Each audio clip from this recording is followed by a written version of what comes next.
Ça marche comme ça. Là, ça marche. Alors, quand on voit quelque chose d'extraordinaire au ciel, il y a quelque chose, on dit art en Égypte ancienne. On ouvre la poche pour dire art et on regarde le ciel. Parce que généralement, c'est le vautour qui vole au ciel très haut, qui est non.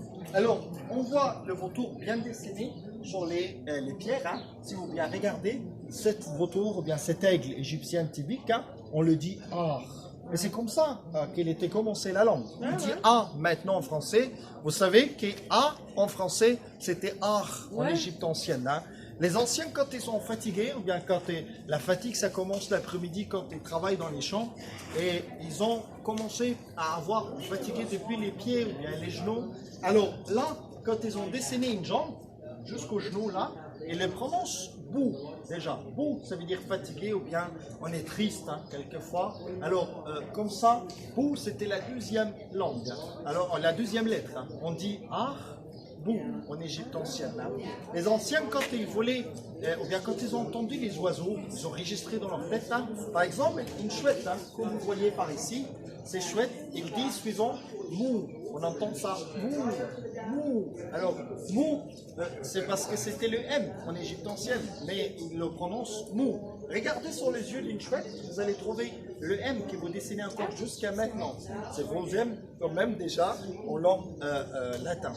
Le plus intéressant aussi quand on fait le plus simple comme des lettres pharaoniques, la vague.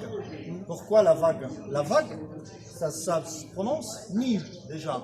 Les anciens quand ils mettent il met à l'entrée, il fait attacher leur barque côte à côte à l'entrée des temples. Il le fait déjà, quand même, c'est puis s'il y a une vague qui l'a passé et qui sont bien attachées les barques, il dit ni. Alors ni, ça vient le lettre N, que vous dites encore maintenant. Et si vous faites juste couper le premier ni, vous allez le faire quand même trouver votre N en latin. Et aussi de droite à gauche en arabe.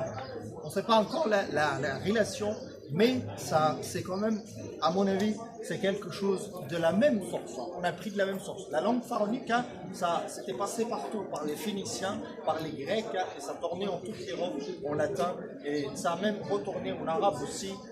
Plus que 10 000 mots arabes, hein, on les pratique tous les jours maintenant, ça vient de la langue pharaonique, hein, directement. Donc, comme ça reste encore une langue vivante hein, dans les églises, dans le couvent. La dernière image de l'écriture pharaonique, hein, c'est qu'on les prononce ça, ou bien qu'on dit copte. Hein. Donc, les chrétiens orthodoxes dans les couvents et dans les églises, ils pratiquent leur religion avec l'écriture, ou bien avec la langue copte. Hein. Ça, c'est la dernière image de la langue pharaonique. Hein.